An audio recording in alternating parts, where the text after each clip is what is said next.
네, 오늘 함께 보실 말씀은 이사야 9장 8절부터 10장 4절까지의 말씀입니다. 이사야 9장 8절부터 10장 4절까지의 말씀을 한 절씩 교독하도록 하겠습니다.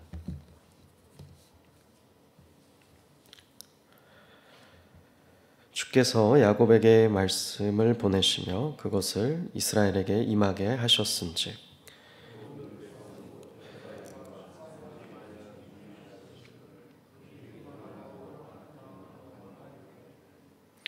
벽돌이 무너졌으나 우리는 다듬은 돌로 쌓고 뽕나무들이 찍혔으나 우리는 백향목으로 그것을 대신하리라 하는도다.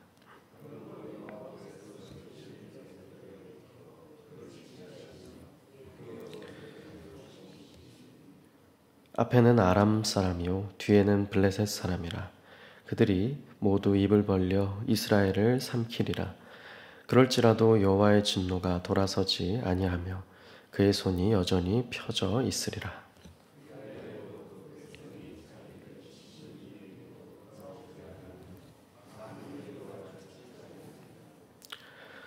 그러므로 여호와께서 하루 사이에 이스라엘 중에서 머리와 꼬리와 종려나무 가지와 갈대를 끊으시리니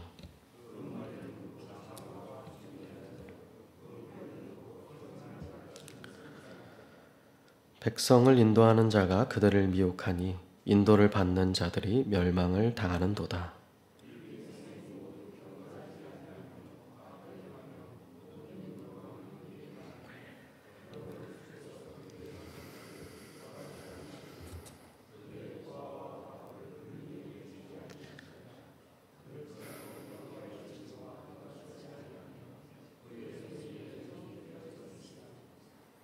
대저 악행은 불타오르는 것 같으니 곧 찔레와 가시를 삼키며 빽빽한 수풀을 살라 연기가 위로 올라가게 함과 같은 것이라.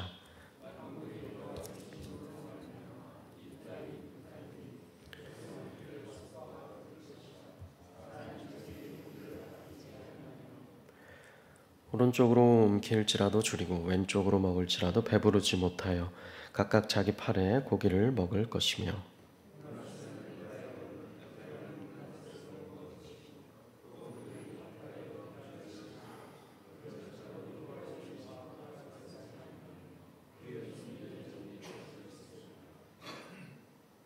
불의한 법령을 만들며 불의한 말을 기록하며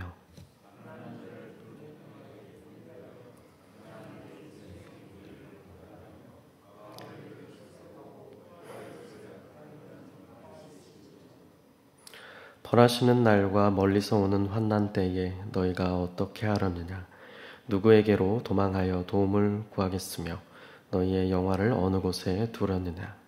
포로된 자 아래에 부풀이며 죽임을 당한 자 아래에 엎드러질 따름이니라. 그럴지라도 여호와의 진노가 돌아서지 아니하며 그의 손이 여전히 펴져 있으리라.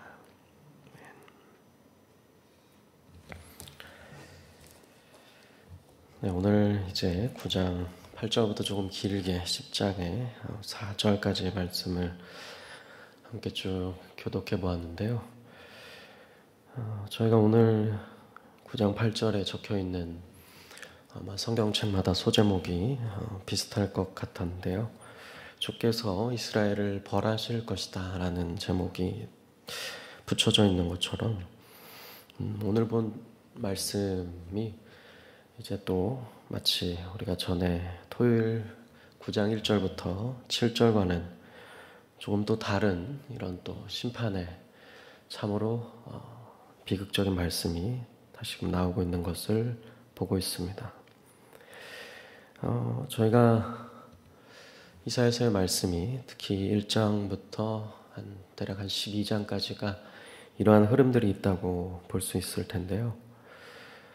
9장 1절부터 7절에 나왔었던 말씀처럼 여호와 하나님께서 메시아 약속한 그 다윗의 씨, 그 자손을 통해서 이제 새로운 회복과 어떤 창조와 구속을 시행하실 것이라는 그런 메시지가 나타나고, 그와 더불어서 지금 오늘이 우리가 8절부터 10장 초반 읽은 것처럼 이스라엘 그 백성을 향한 심판의 말씀, 그들의 왕과 백성들의 죄로 인한 심판의 메시지, 그게 이러한 말씀들이 이제 교차가 돼서 등장하는 것을 볼 수가 있는데, 오늘의 말씀은 이제 여호와 하나님의 큰 심판, 진노로 말미암은 그들의 죄로 인해서 여호와 하나님의 진노로 말미암은 심판의 말씀이 담겨진 부분임을 우리가 알 수가 있게 됩니다. 오늘의 말씀을 보시면 9장 8절에 이제 또 9절 부분에 나타난 바처럼 야곱, 이스라엘, 그리고 에브라임, 사마리아와 같은 명칭들로 알 수가 있게 되는데요. 바로 북이스라엘을 향한 여호와 하나님의 심판의 메시지임을 우리가 알 수가 있게 됩니다. 그 심판의 말이 여호와 하나님께서 이제 그 이스라엘 가운데 행하실 것임을 말씀하고 계십니다. 그런데 그 심판으로 인해서 이 이스라엘이 보이는 태도가 참 완악합니다. 완고하고, 오히려 여호와 하나님의 큰 심판이면 크게 돌이키는 것이 저희가 지금 그냥 이렇게 본문을 보면 마땅해 보이고 자연스럽다라고 생각을 하게 되는데요. 이 당시 이스라엘은 그러지 않았던 모습을 볼 수가 있죠. 가령 9절부터가 그렇습니다. 에브라임과 사마리아 주민이 이제 그들 가운데 이러한 심판의 말씀이 임하게 되는 것을 봄에도 알게 됨에도 임하게 됨에도 그들은 교만하고 완악한 마음을 없애지 않는 모습이 등장을 하죠. 10절의 말씀이 소위 이제 그들이 했던 그들의 마음의 태도를 잘 보여주고 있는데, 가관인 말씀이라고 보여집니다. 벽돌이 무너졌으면, 그리고 그 다음 표현해 보시는 것처럼 뽕나무들이 찍혀졌으면, 보통 이러한 심판이 임하고 이러한 폐허가 그들 가운데 닥치게 되면 우리가 새롭게 여호와 하나님을 바라보자, 우리에게 뭔가 하나님이 어떤 메시지를 주려고 하시나 보다, 이런 돌이킴이 있는 것이 마땅해 보이는데, 오히려 자기 자신의 힘과 능력과 어떠한 그 무너진 대상보다 더 좋은 것으로 내가 스스로 일으켜보리라, 세워보리라, 이런 이야기를 하고 있는 것이죠. 가령 벽돌이 무너졌으니 이들은 다듬은 더 좋은 돌들로 다시 쌓을 것임을, 뽕나무들이 이제 찍혀버렸으니 이제는 더 좋은 최고급 백향목으로 그것을 대신해서 다시금 그 폐허된 땅을 세울 것임을, 이렇게 이야기하고 있는 것이죠. 여호와 하나님께서 진노로 말미암아 그런 폐허를 주셨음에도 그들은 그들의 마음의 태도를 완고하게 계속해서 가지고 가는 모습을 보게 되는 것입니다. 그리하여서 여호와 하나님께서 그들을 향해서 가지고 계신 태도 또한 결코 바꾸지 않으십니다.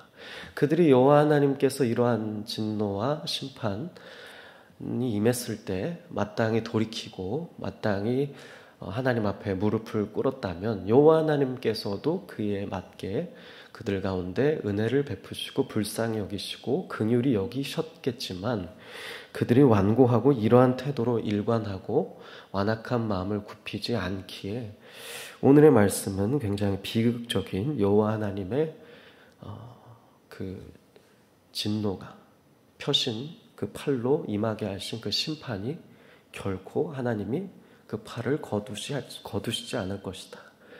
그들을 향한 그 팔이 여전할 것이다.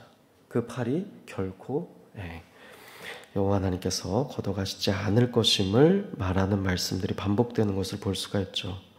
11절부터 이제 보시면 그러한 말씀들이 이제 나오고 있습니다. 그러므로 그러한 태도 때문에 이제 원수들을 격동케 하시고, 그 구체적인 이제 대상이 나오고 있죠. 12절에 아람, 블레셋, 이들이 그들을 삼키게 될 것이다. 그리고 마지막 부분에 오늘 본문에서 대략 4번 정도가 반복되고 있는 이제 말씀이 나오죠. 그럴지라도 여호와의 진노가 돌아서지 아니할 것이고 그의 손이 여전히 펴져 있으리라. 그들이 돌아서지 않기 때문에 여호와 하나님의 진노도 돌아서지 않는 모습을 볼 수가 있습니다. 그들이 여호와 하나님께로 무릎을 꿇지 않기 때문에 여호와 하나님께서 그들에게 임하게 하셨던 이러한 재앙, 진노의 손길을 여전히 그들 가운데 편채로 그대로 하실 것임이 나타나 있는 것이죠. 정말 무섭고도 비극적이고도 비참한 말씀이 아닐 수 없습니다. 이 말씀들이 계속 마치 상승곡선을 그리면서 좋지 않은 상승곡선을 그리면서 마지막에 보면 불타는 어떤 불의 이미지가 또 나타나면서 이들 가운데 임하게 될 어두운 암울한 현실이 그려지고 있습니다. 보시면 13절에 여전히 그들이 취하게 되는 완고한 태도가 또 나타나죠. 그 백성이 자기들을 치시는 이에게로 그리하여도 돌아오지 아니하고 여호와 하나님을 찾지 아니한다. 진실한 마음으로 여호와 하나님을 여전히 그래도 구하지 아니하는 그들의 완고한 태도를 다시금 이야기합니다. 똑같은 패턴이 반복됩니다. 그러므로 그러하기에 여호와 하나님께서 머리와 꼬리를 다 끊어버리실 것이다. 잘라버릴 것이다. 그들에게 먼저 큰 또 심판이 임하도록 할 것이다. 상징, 비유죠. 종려나무까지 갈대로도 상징되고 있는데 구체적으로 15절 부분에 이제 그 의미하는 바가 나와 있죠. 장로와 존귀한 자, 장로와 귀족을 이야기하는 것이고 그리고 선지자, 종교 지도자들을 의미하는 것이죠. 그들 가운데 있는 그 어떤 정치적인 앞장서서 있었던 지도자들 그리고 종교적인 지도자들 지도자의 앞장선 위치에 있는 자들 머리와 꼬리 그들을 다 먼저 잘라버릴 것이다. 끊어버릴 것이다. 없애버릴 것이다. 왜냐하면 그들이 앞장서 있는 자이지만 우리가 소위 예수님의 말씀을 통해서도 기억해 볼 수 있는 것처럼 마치 소경이 인도하는 자의 자리에 앉으면 그보다 더 비극적인 민족, 백성, 사람들은 없다고 할 수 있겠죠. 그들이 앞장선 자리에 있는데 마치 소경이 인도하는 것처럼 이들의 모습이 나와 있습니다. 16절에 보시면 그 백성을 인도하는 자가 그들을 오히려 바른 길로 제시하고 이끌고 가르치는 것이 아니라 미혹하고 있다. 앞장선 자들이 먼저 앞장서서 미혹을 하고 있다. 그러니까 사실은 당연히 인도받는 자들도 멸망당하는 것이 자명한 현실이라고 할 수 있었을 것입니다. 그래서 17절에 가리키기를 이 백성 모두는 다 경건치 아니하고 다 악을 행하는 자들이고 입으로 망령된 말을 하고 있는 조금도 하나님의 백성이라고는 찾아볼 수 있는 모습이 없는 그러한 그들의 비참한 현실이 그려지고 있습니다. 이사야서가 그렇게 그들의 백성을 완고한 악한 백성으로 그리고 있는 것이죠. 그러하기에 여호와 하나님께서도 여전히 그들을 향해 편 팔을 거두지 않고 있는 모습이 나타납니다. 보시면 17절 중반부에도 그들의 장정들, 젊고 힘있는 장정들도 기뻐하지 아니하시고 보통 여기서 나타나는 장정과 고아와 과부들은 보통은 우리가 익히 알듯이 여호와 하나님의 마음이 특별히 향해 있는 여호와 하나님의 관심이 특별히 향해 있는 자들이죠. 그러나 그들의 백성 가운데서는 그렇지 않습니다. 장정도 기뻐하지 아니하시고 고아와 과부도 불쌍히 여기지 아니하실 것을 이야기하십니다. 그리고 또다시 반복되죠. 여호와의 진노는 돌아서지 아니할 것이고 그의 손은 여전히 펴져 있으리라. 왜냐하면 그들이 돌아오지, 그들이 무릎 꿇지, 그들이 여호와 하나님께로 나아오지 진정으로 여호와 하나님의 이름을 부르지 않았기 때문입니다. 분명 지금 이 시점 이때라 할지라도 그들이 심판을 당하는 중이라 할지라도 그들이 마땅히 여호와 하나님께로 그분의 이름을 부르며 나아간다면 그들에게 살 길을 제시하셨을 텐데 그러지 아니하셨기 때문에 여호와 하나님께서도 그러한 길을 보여주지 않으시는 모습을 알 수가 있습니다. 18절부터 어떤 불의 이미지가 아까 말씀드렸던 나타나고 있습니다. 악행이 활활 타오르는 불과 같다. 모든 것을 집어삼킵니다. 찔레 가시부터 시작해서 이제 숯불, 불사르고 그리고 그것으로 인한 연기가 위로 활활 타오르게 됩니다. 여호와 하나님의 그들을 향한 진노가 그와 같이 그들을 다 집어 삼킬 것임을 이야기하고 있습니다. 여호와의 진노로 말미암아 이 땅이 이렇게 불타질 것이니 백성은 불의 섭과 같이 그 땔감이 활활 타오름 같이 다 타버릴 것이다. 심지어는 나오고 있습니다만 그들이 자기 형제를 아끼지 아니하고 굶주림 배고픔에서 벗어날 수 없게 되고 그래서 동족끼리 죽이게 되고 북이스라엘이 또 유다와 다투게 되며 서로 자멸하게 되는 그런 비참한 일을 겪게 될 것이다. 그러나 그러할지라도 그들이 돌이키지 않기 때문에 그러하기 때문에 21절 마지막 부분에 똑같은 말이 반복됩니다. 여호와의 진노는 돌아서지 않을 것이고 그의 손이 여전히 펴져 있을 것이고 이스라엘은 멸망하게 될 것이다. 이렇게 이야기하고 있습니다. 참으로 비참한 그런 표현의 반복이 계속되면서 어두운 이스라엘의 다가올 현실이 우리에게 그려지고 있습니다. 그리고 마지막 4절에 10장 4절에도 그 마지막 말씀들이 반복되죠. 어떤 불의한 법령을 만들고 불의한 말을 기록하고 가난한 자에게 오히려 불공평하게 판결을 내리고 가난한 백성을 박탈하고 과부의 것을 빼앗고 고아의 것을 약탈하고 그들에게 자명한 심판이 있게 될 것이다. 이렇게 이야기하고 있습니다. 그들이 설 곳이 없을 것임을 이야기하고 있습니다.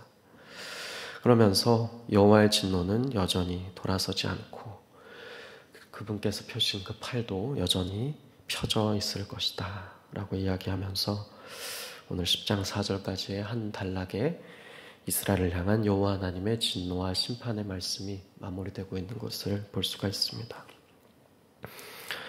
여호와 하나님께로 돌이키지 않는 완고한 태도로 일관하고 있는 그 이스라엘에 마주하게 될 어두운 현실이 그려지고 있는 오늘의 본문은 참으로 선지서의 말씀들이 이런 메시지들이 물론 담겨 있습니다만 그 어느 본문보다도 더 우리의 마음을 좀 불편하게 만들고 참 숙연하게 만들고 다시금 여호와 하나님께로 향한 우리의 태도를 돌아보게 만드는 것 같습니다. 여전히 우리가 오늘 본문의 메시지에서 붙들고 집중해야 하는 메시지가 있다면 바로 여호와 하나님께서 비록 그들의 죄로 인해서 진노하심을 허락하셨고 그들에게 이러한 심판을 펴서 허락하셨지만 분명 그들이 이처럼 완고한 태도로 일관하고 여호와 하나님을 찾지 않는 태도로 나아가지 않았다면 그 길을 계속 걷지 아니하고 돌이켰다면 여호와 하나님께서 그러하였다면 그리하여서 오히려 여호와 하나님의 진노가 돌아서지 아니했다는 것이 아니라 돌아서셨고 그의 손이 여전히 펴져 있었다는 것이 아니라 그의 펴신 손을 다시금 거두셨다라고 바뀌었을 것이라는 사실일 것입니다. 우리가 그래서 오늘도 다시금 여호와 하나님께로 우리의 마음과 태도를 다시금 돌이키며 다시금 여호와 하나님을 바라보며 여호와 하나님의 이름을 부르며 우리가 어느 때에 어느 자리에 있을지라도 오늘의 말씀을 오히려 반면 교사 삼아서 하나님께로 돌아갈 수 있는 길을 걷기를 마다하지 않는 복된 길로 나아가게 되는 저희가 되었으면 좋겠습니다. 저는 오늘 말씀을 통해서 우리 선지서의 말씀을 읽게 될 때 우리가 흔히 이러한 말씀들을 보게 되면, 심판과 진노의 말씀들을 보게 되면 여호와 하나님께서 마치, 비록 이 본문에서는 이스라엘 백성의 완고함이 나타나기 때문에 조금 덜할 수도 있겠습니다만, 어떤 여호와 하나님이 마치 심판과 진노의 하나님으로만 읽힐 수 있고, 그로 인한 오해가 있을 수 있다는 생각을 좀 하게 될 때가 있는데요. 오늘의 말씀을 마무리하며 저는 이전에 선지서를 읽으면서 갖게 되었던 하나의 주요한 관점을 나누고 이제 기도하는 시간으로 나아갔으면 좋겠다는 생각을 하게 됐습니다. 바로 선지서를 읽을 때 우리가 가져야 하는 하나의 중요한 관점이 있다면, 심판이라 쓰고 사랑이라 읽어야 한다라는 말씀입니다. 비록 여기에 심판이라 쓰여 있고 심판이라고 이제 나와 있지만, 우리가 그것을 읽을 때는 그 가운데 마치 오늘 날선 큐티 마지막 부분의 해설에도 나와 있습니다만, 여전히 흐르고 있고 여전히 이 말씀을, 이러한 진노를, 이러한 징계를 허락하시는 여호와 하나님의 마음 가운데 있을 그 사랑과 아린 마음을 읽을 수 있어야 우리가 선지서의 말씀을, 여호와 하나님의 마음을 제대로 헤아리게 된다라는 지점을 우리가 놓쳐서는 안 된다는 것입니다.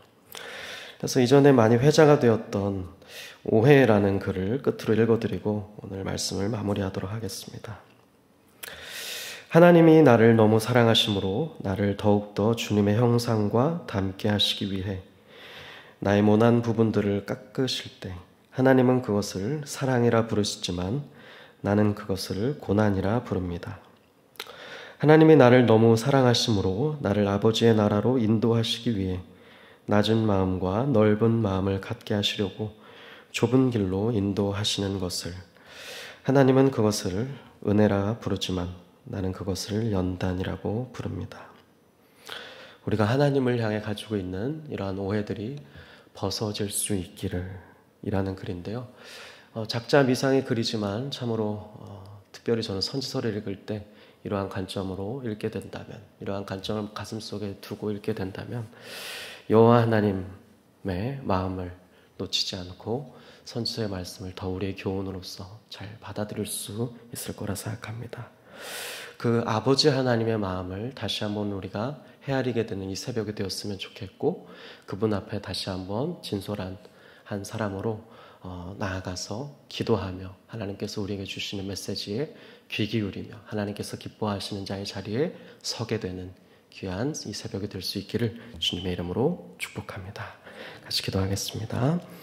살아계신 하나님, 오늘 이사야의 이 이스라엘을 향해 주어졌던 심판의 말씀을 통해 다시금 우리가 서야 할 자리, 우리가 나아가야 할 하나님의 백성으로서의 모습을 다시금 교훈 삼고 돌아보고 하나님 앞에 우리의 모습을 경고히 하며 하나님의 이름을 부르며 하나님께서 기뻐하시는 자리에 서게 되기를 소망하며 나아가기를 원합니다. 하나님께서 오늘도 우리를 인도하여 주시고 우리가 이러한 말씀을 읽으며 더욱더 여호와 하나님을 향한 우리의 마음을